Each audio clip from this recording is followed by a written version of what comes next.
The digestive process starts in the mouth. We use mechanical digestion to break down the food by chewing. Yeah, be really obnoxious. We're doing a diet. It is assisted by chemical digestion, which is when salivary glands produce enzymes to help further break down food. When swallowing the food, it passes by the epiglottis, which is a flap covering the windpipe, and it goes down the esophagus, which is a tube that goes from the mouth to the stomach. It moves through the esophagus using peristalsis, which is muscular contractions that move the bolus.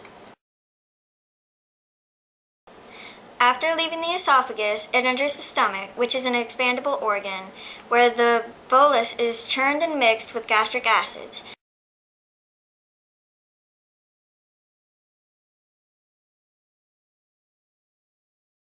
Gastric acids break down the bolus and kills bacteria. The chyme then goes to the duodenum, which is the first part of the small intestine. It then leaves the duodenum and enters the gingium and then the ileum, which is the final part of the small intestine. The gallbladder releases bile, the pancreas releases enzymes, and other enzymes are released to help break down the food.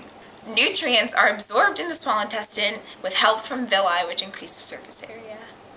Everything that isn't absorbed in the small intestine goes onto the large intestine, and this is where most of the water is absorbed, and everything left over from that is called feces. And the feces are stored in the rectum, and then they are released through the anus, and that's where the digestive process ends. Digestion is a very complex process, and it couldn't be completed without the help of a few accessory organs that deserve to be acknowledged. First up is the liver. The liver secretes bile, and it assists in breaking down fats and oils.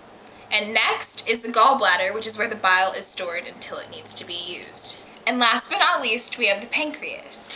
The pancreas produces enzymes and bicarbonates, which help neutralize stomach acid and digest fats and proteins. And those are the accessory organs. Yay, organs!